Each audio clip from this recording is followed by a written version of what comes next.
Selamat pagi untuk kita semua. Perkenalkan, nama lengkap saya Maria Fatima Eriowanti Doro dengan NIM 2001140082.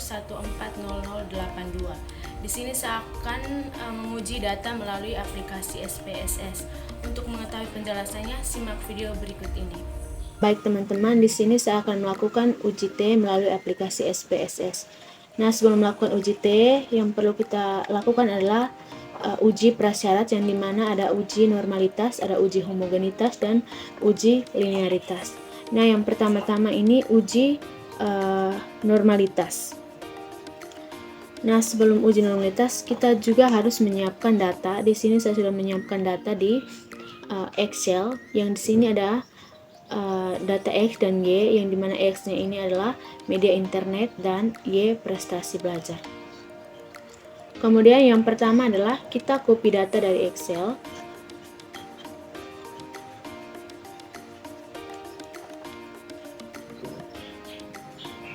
Kemudian kita kembali lagi ke aplikasi SPSS. Di data view kita paste data yang kita copy tadi.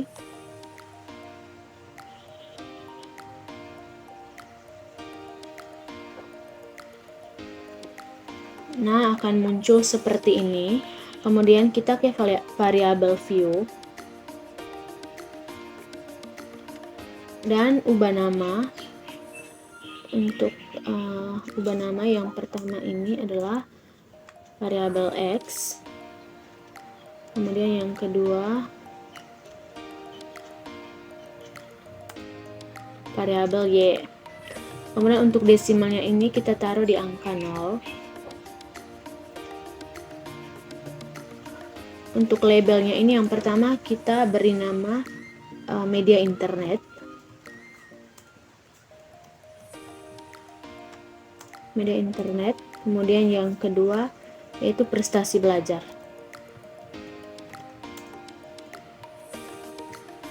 Prestasi belajar.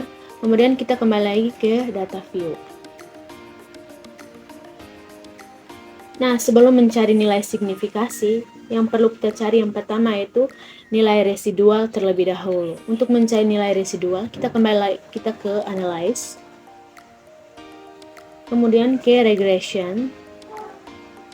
Kemudian kita pilih linear. Dan akan muncul tampilan seperti ini. Kemudian untuk di sini kita media internetnya ini kita pindahkan ke independen. Kemudian untuk prestasi belajar kita pindahkan ke dependen. Kita pindahkan untuk Y-nya kita ke dependen. Kemudian kita save. Kemudian kita checklist and standardize. Dan klik continue. Kemudian OK.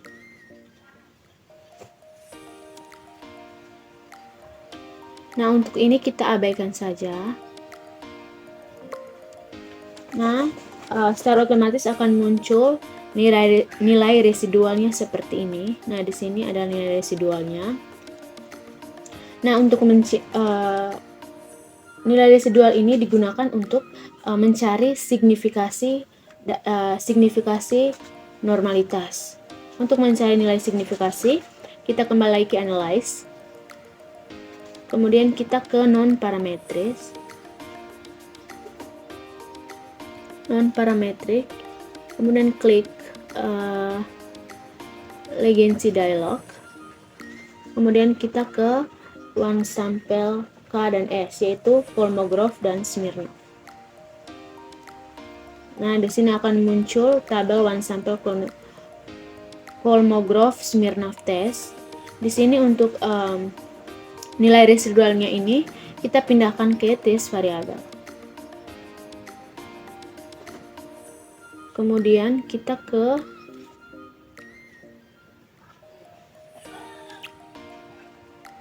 checklist normal dan klik OK. Nah, di sini akan muncul tabel one sample Kolmogorov Smirnov test. Kemudian untuk mencari nilai uji normalitas, kita ke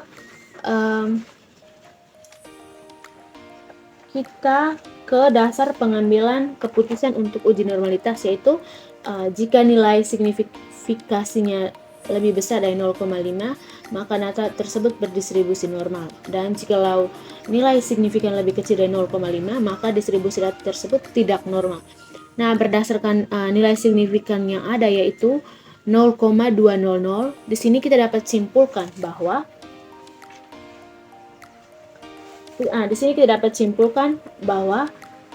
nilai signifikasi dari 0,200 lebih besar dari 0,5, maka nilai residualnya berdistribusi normal.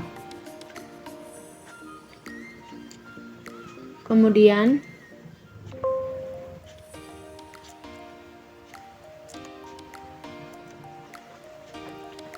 yang berikutnya kita mencari uji homogenitas.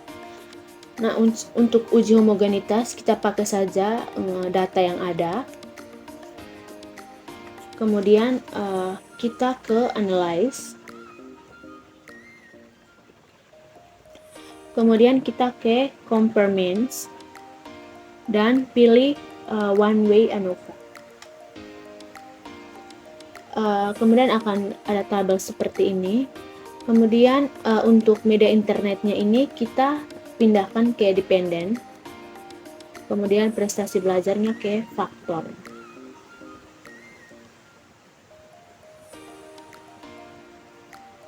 Kemudian kita klik option dan checklist homogeneity of variance test.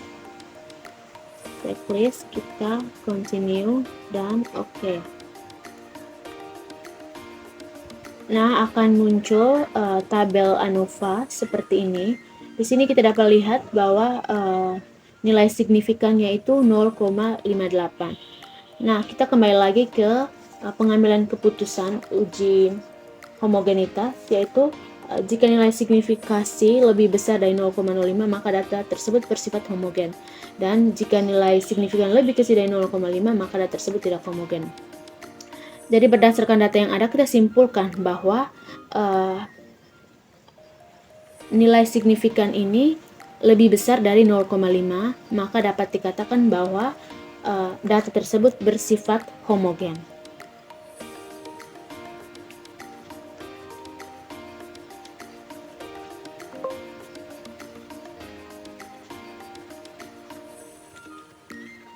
Nah, untuk berikutnya kita mencari uji linearitas. Kita tetap pakai data yang ada, kemudian kita ke analyze.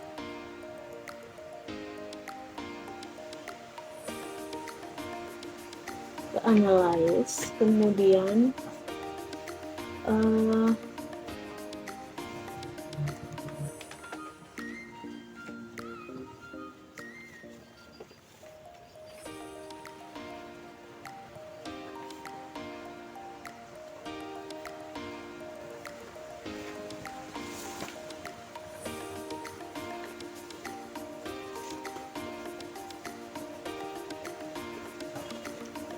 berikutnya kita mencari uji linearitas. Untuk mencari nilai uji linearitas, kita ke analyze, kita ke compare means, kemudian pilih means. Nah, untuk media internetnya ini kita ke dependent. Salah, kembalikan. Untuk media internet kita ke independent. Prestasi belajar dependent. Kemudian pilih option dan checklist test for linearity, continue dan klik OK. Nah, akan muncul ada tampilan seperti ini. Di sini kita lihat akan muncul tabel ANOVA. Dapat kita perhatikan pada bagian deviation from linearity. Di sini untuk nilai signifikasinya yaitu 0,077.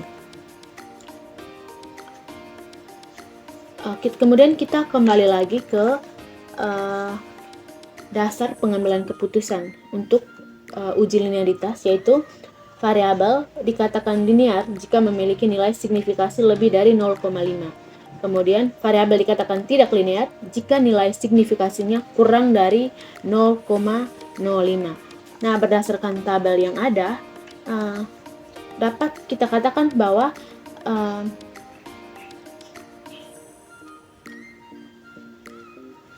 berdasarkan tabel yang ada, kita simpulkan bahwa 0,077 ini lebih besar dari 0,5. Jadi data tersebut linearitas.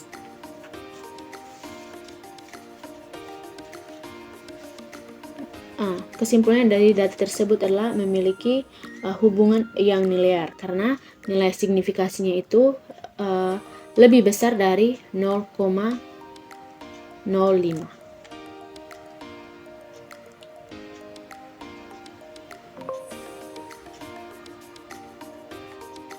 Nah, setelah mencari uji prasyarat, di sini kita mencari uji T. Nah, untuk uji T-nya ini,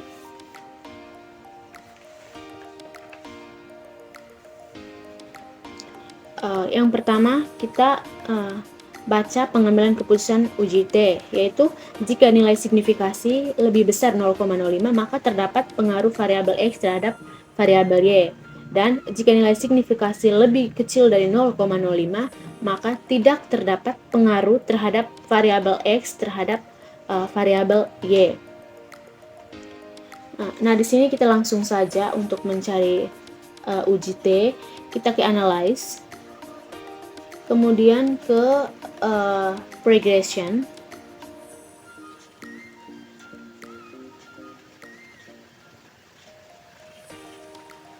Regression kita pilih linear, akan muncul ada tampilan seperti ini.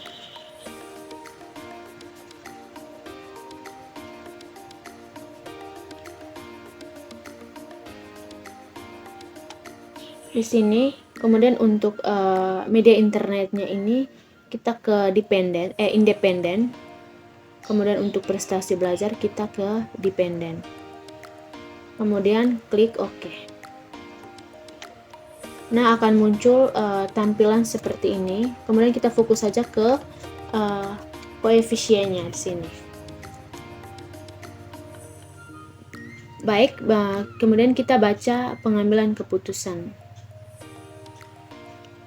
Untuk uji T, yaitu jika nilai signifikasi lebih kecil 0,05 atau T hitung lebih besar T tabel, maka terdapat pengaruh variabel X terhadap variabel Y. Dan jika nilai signifikan lebih besar dari 0,5 atau T hitung lebih kecil dari T tabel, maka tidak terdapat pengaruh variabel X terhadap variabel Y. Nah, di sini dapat kita lihat bahwa untuk nilai signifikasi yaitu 0,05 atau lebih kecil dari 0,5. Nilai signifikasi 0,03 lebih kecil dari 0,5. Sabar, kita copy dulu. Kemudian kita ke, nah saya copy di sini.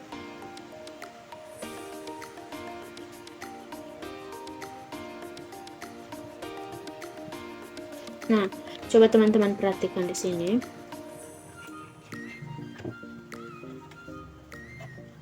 Nah, di sini nilai T-nya yaitu 3,145 dan nilai signifikasinya itu 0,03.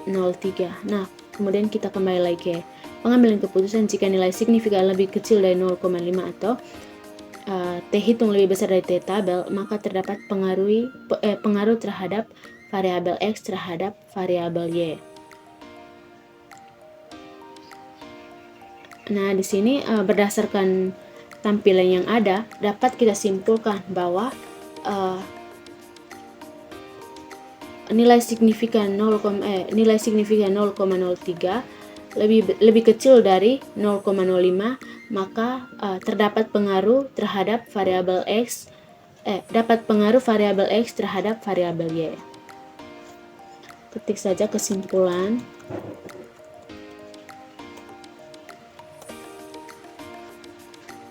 beras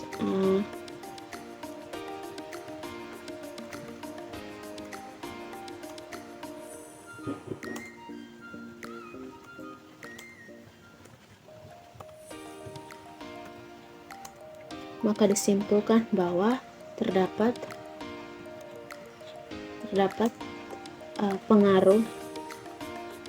pengaruh variabel X terhadap variabel Y.